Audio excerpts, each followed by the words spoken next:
Hello, and welcome to All Charged Up, the podcast that brings state, county, and local municipality resources together with industry experts as we discuss a variety of topics such as EV infrastructure, renewables, and the electrical contracting industry in DuPage. I'm your host, Karyn Charvat, and in today's episode, we will be talking about EV-related incentives with our co-host at this time, Tim. You are back with us. Tim, of course, Green Ways to Go. And Tim is going to help us unpack everything we need to know here about incentives. And Tim, I think when we talk about having a focus on this topic, we really kind of need to start at the top. And that is really just general question about incentives. What are they and why do we need them? So let's start there. It's an interesting question that I think a lot of people think about, and they look at it. Sometimes it's a little complicated, but it's very complicated, Tim. Yes, for sure. But what's behind it is, typically you're talking about good ideas. In the world of environmental policies, what we're talking about is to apply incentives, which are typically positive things for like renewable energy or energy efficiency or transportation electrification, but it also gets involved in waste recycling and water quality and many other programs, basically intended to improve quality of life and health outcomes by supporting markets that provide better technologies and better solutions. There are a lot of naysayers out there that think, that you shouldn't be giving incentives to particular markets to put, the foot on the scale, as it were. But those are the companies that are having their markets displaced. So the key here for what we're dealing with electrification of transportation focus here is the climate change, but also pollution that comes from tailpipe emissions. We know that there are real, measurable, somewhat dramatic effects, and it's creating this pending crisis for future generations. If we didn't have incentives and we let the market take care of itself, we wouldn't be able to do it fast enough. All right, and these really drive change. Exactly. Good for all. Exactly. So it's really about the public good, not a particular business or market. And in doing so, you actually create a lot of new small businesses. You actually can enhance existing larger businesses. It stimulates revenues and cash flow and jobs. A lot of things are going on at the federal level. We're promoting new jobs programs. Yeah. Well, that brings up another topic then, doesn't it? What really is the role then of government with incentive programs? So there's kind of a sequence of events that happen, and a lot of this people don't necessarily see it, but we start with the science. So what's the problem? So if it's environmental, it's air quality, water quality, or land quality. And typically what you do is you set policies and programs that are driving targets to improve those, say, the current status of emissions in a given market, trying to improve that, trying to make it better, healthier. So the idea is that you identify these issues and you get measures and understand the impacts and kind of where you have to go technically when you're trying to do cleanup. So then at that point, the bill writers have a target and they have ideas on how to do it. So the legislators will write a bill and it defines the issues and also suggests remedies. So how are we going to fix this? And then it goes through a whole range of debates and, the whole process of legislation. And if it gets passed, then these new rules are in place and regulations.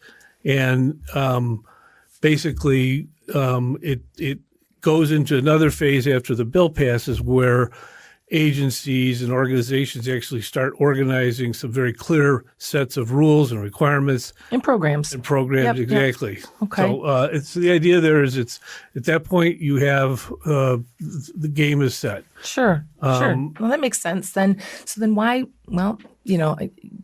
I like how you've outlined that, but, do we really need then the government, though, to create these policies? Can't we just let free market manage these environmental outcomes?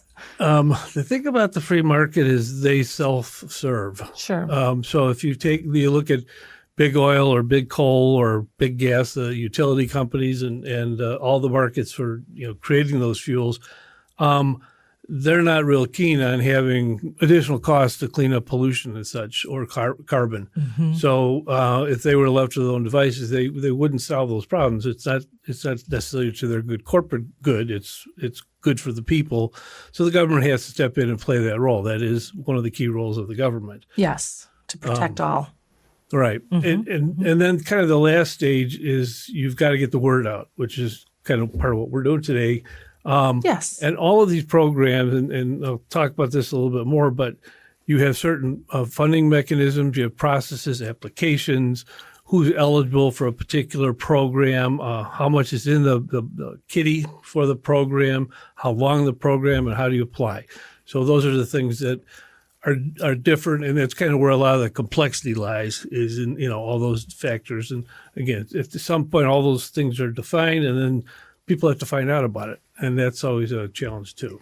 Right, and that's one of the things why I wanted to really kind of tackle this as a topic and a focus for discussion, because I feel like generally people understand what incentive means, right?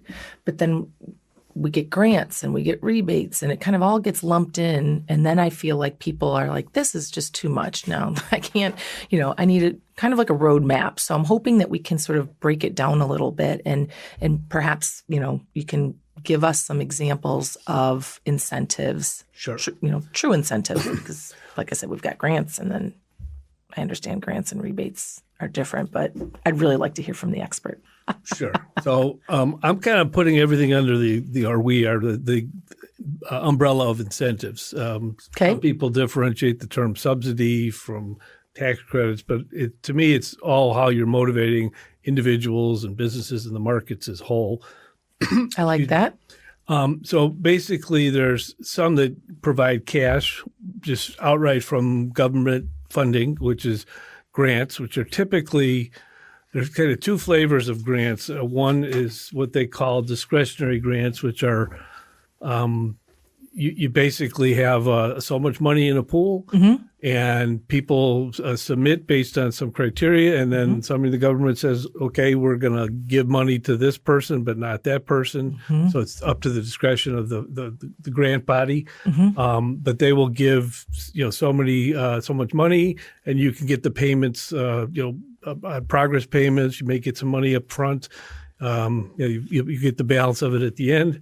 And then there's what's called formula grants, which basically they'll say, for example, there's a National Electric Vehicle Infrastructure Program, which Illinois gets $149 million over 5 years. And that's basically because we have, whatever it is, 14 million people. That's a certain percentage of population in the country. Each state gets a certain percentage, and then the state is allowed to figure out who gets what within that.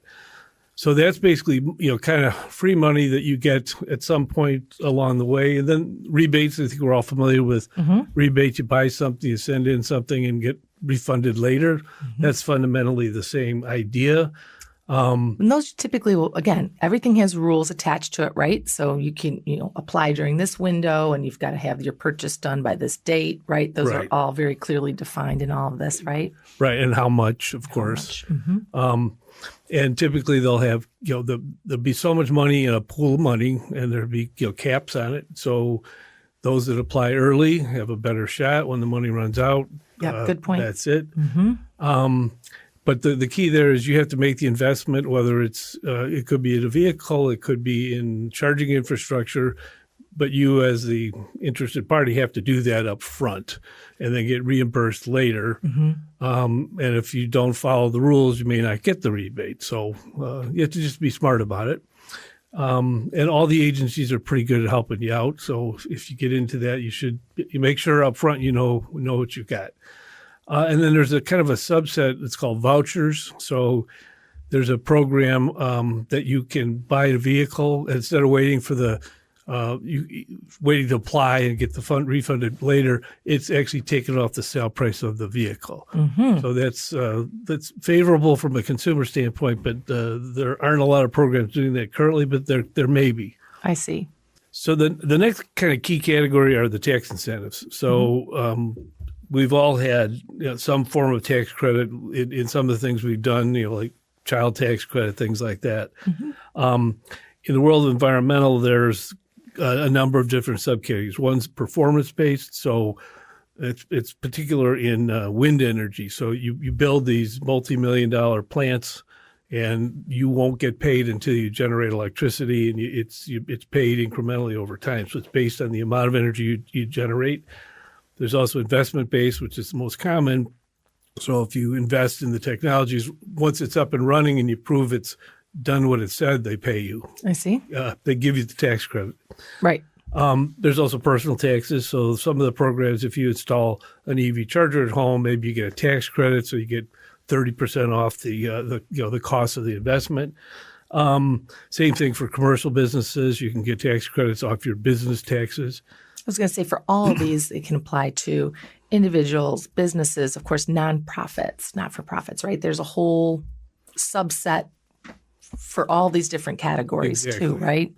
And I think what I'll do is, we'll come back to this, but I'm definitely going to make sure that we have all the information we're talking about today posted online, just to let folks know that listen, as we started this, I kind of promised everybody there's a lot, and we're getting into it, right? We're getting into it, Tim. I really appreciate you walking us through all of this as expertly as you have. But, on the same topic now, let's kind of talk about how would an individual or a business figure out, which one of these programs, might apply to their situation. If when they're looking at, for their business or for their home, right? How would they really know what program might best apply? It all boils down to your objectives. So who are you? Are you an individual or a business or a not-for-profit, whatever? Are you doing the vehicles? Are you doing the infrastructure? How big is this thing? So with that in mind, if you look at the infrastructure side, you've got to have a place, a property, a facility, and then you have to have, that's your supply, and then you have to have a demand, which is the vehicles. So those have to kind of be coordinated, but the idea is you want to have a plan. And so some of that requires, looking at what you have in your world, figuring out the size of everything and how many vehicles. And then you go to the shopping list of the types of rebates that are available, which one fits. Right, which one matches best. Yeah, and so it's typically broken down by, so individuals, residents have some. There's also multifamily dwellings. There's a whole other set of consideration. Businesses and industries and not-for-profits. They may have similar, they may have different programs. There's programs specifically designed for fleets. So it depends on your situation. Yeah. Buses have some kind of carve-outs, transit versus school buses.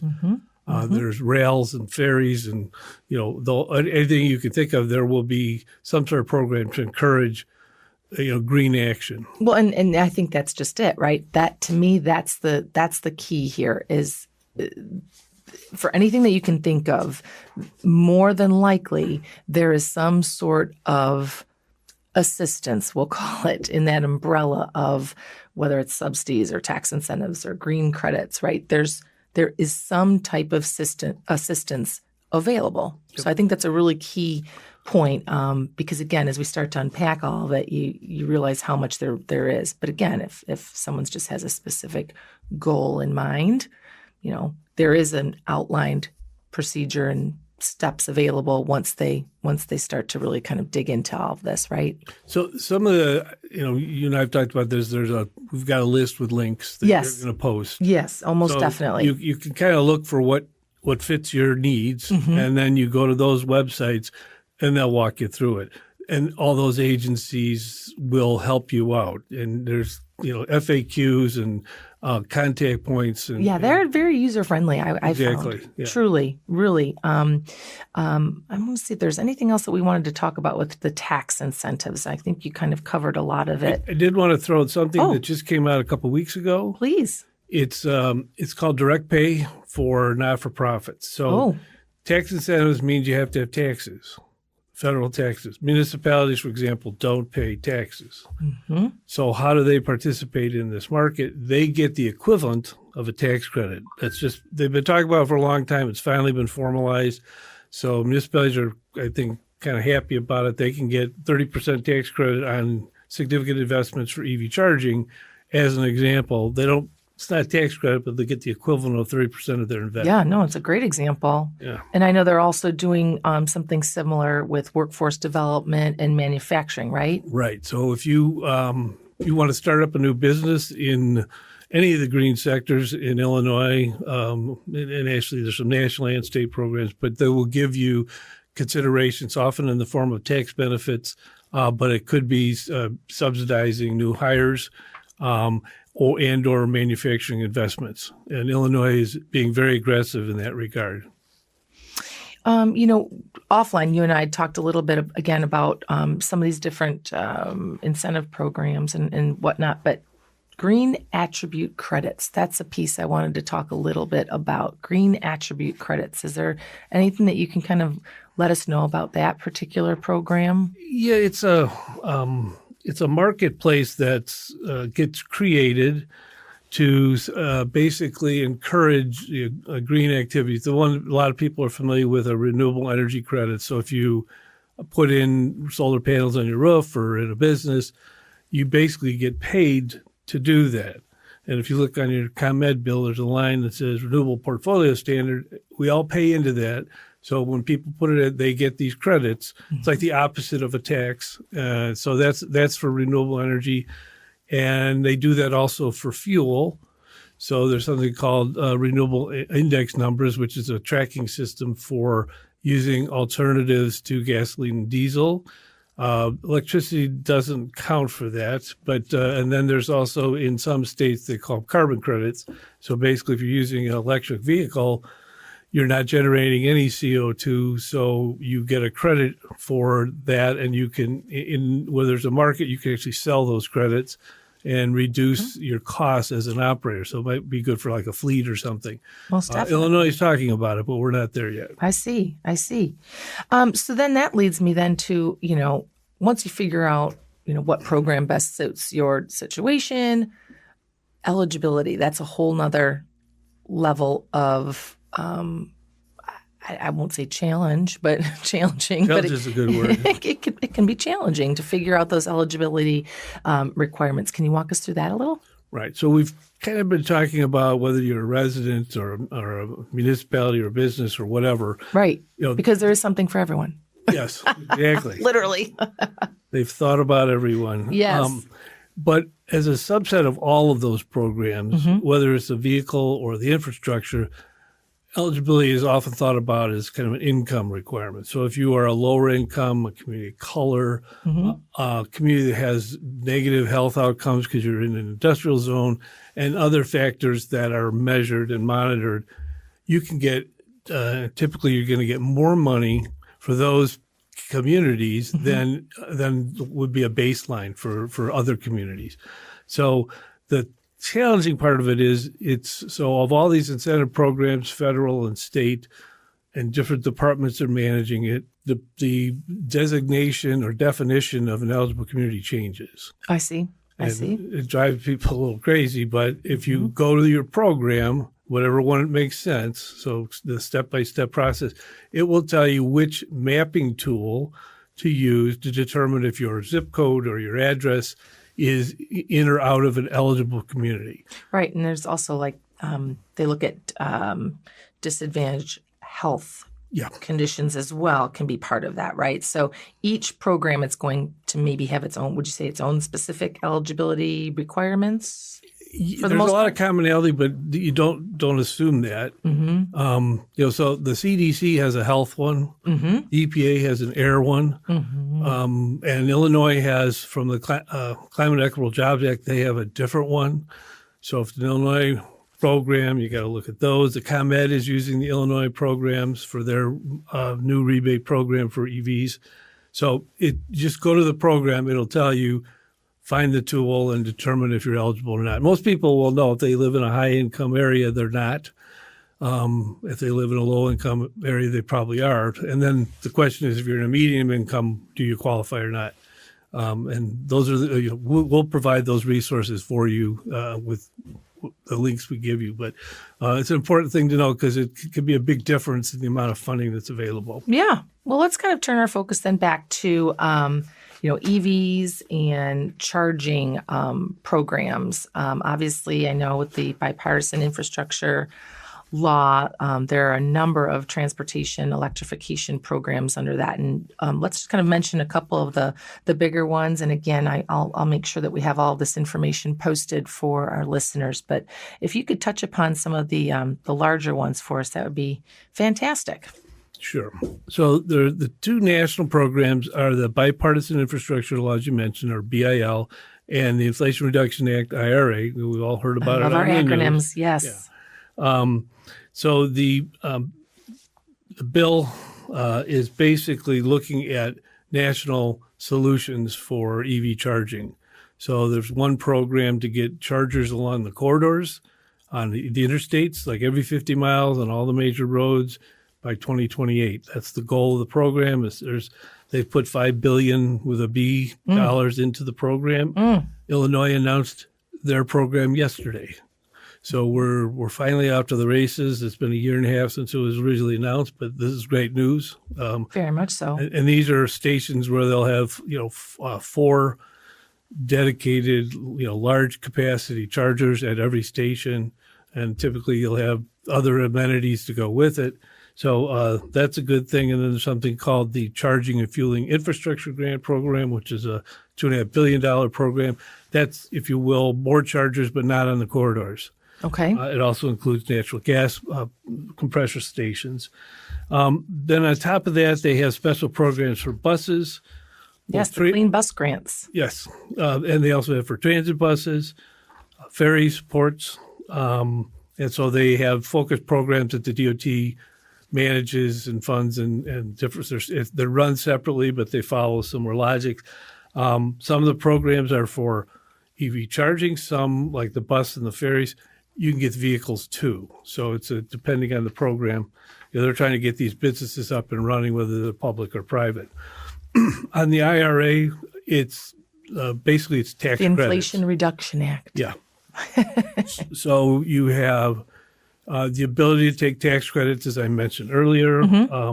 So there's one, if you put in an EV charger at your home, you can get a 30% tax credit up to $1,000, but this is income qualified. So if you're eligible, you can do it. If you're not eligible, you can't. And that's a good point to make. Again, great program, but you need to go through and make sure that you are indeed eligible to take advantage of that tax credit. And then there's a one for corporations. So if you want to, this would be for the installation of level 2 and DC fast chargers. You can get a nice tax credit, and it's not income qualified. So that's good for corporations. There's also one for used vehicles.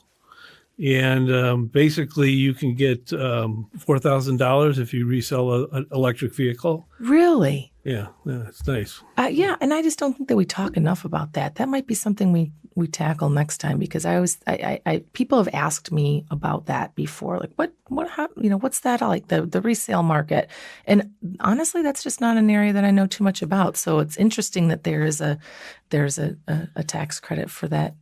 Yeah, so the government has recognized that we're now at 3.5 million EVs in the country and counting.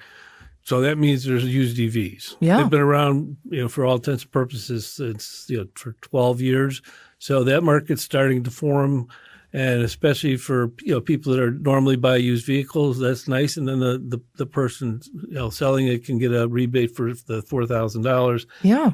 There's also a $7,500 tax credit for new EVs for anybody.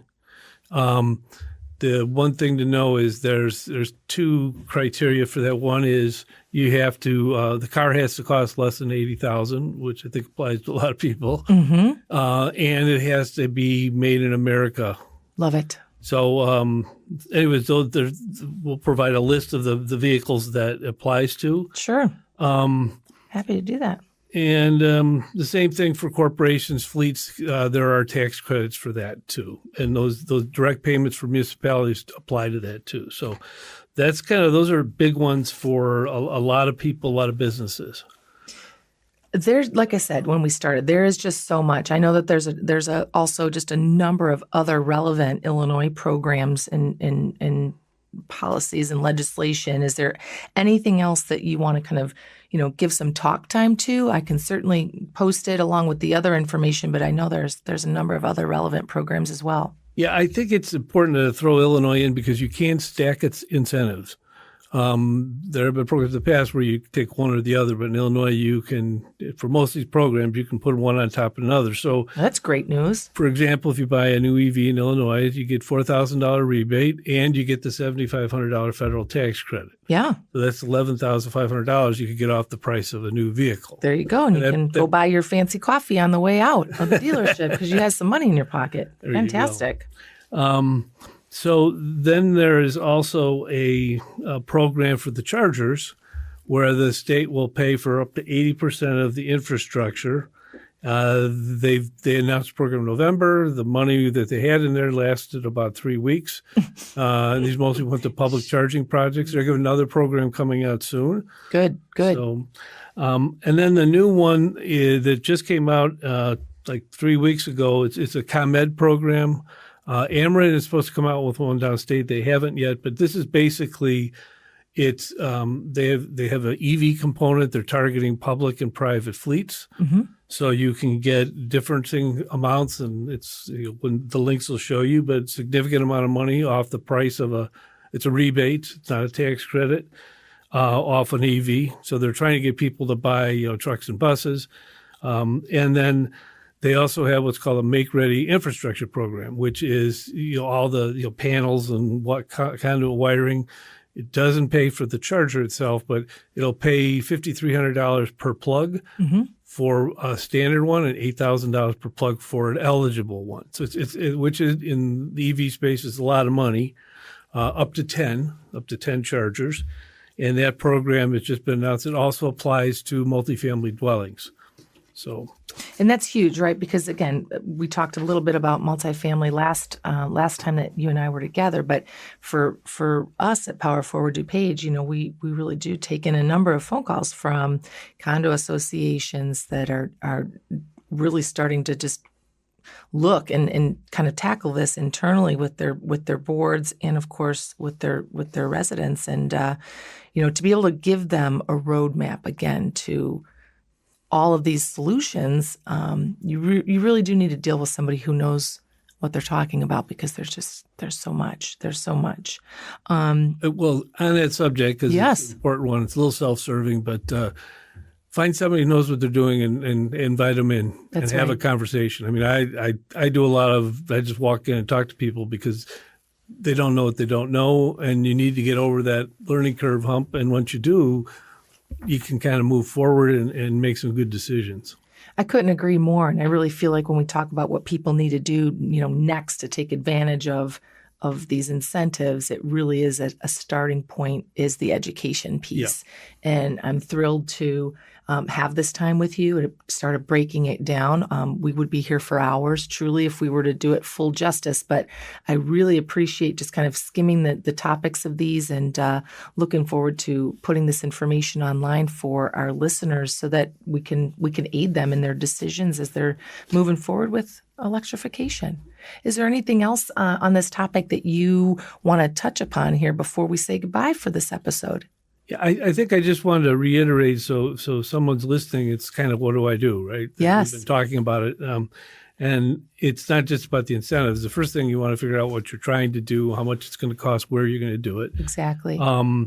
And there could be shared ownership. There could be, if you're looking at a commercial charging station, which is because this new program, the National Electric Vehicle Infrastructure, where you put those stations make a big difference. So the siting is an important thing. In order to get the revenue. Yeah. So, and if you're a fleet, are the vehicles you're trying to displace from your fleet available as electric vehicles? Mm-hmm. And are these newer ones, do they have the performance that you need? When are they available? How much are they? What a set of supply. So again, that's sort of a homework exercise to figure out which direction you want to take. And once you figure that out, how much electricity do I need to charge all this stuff? So those are sort of the steps. And again, you can get some help from third parties. Mm-hmm. The links will help. The agencies will help with their links. If you're dealing with upscaling your facility, it could be even your home.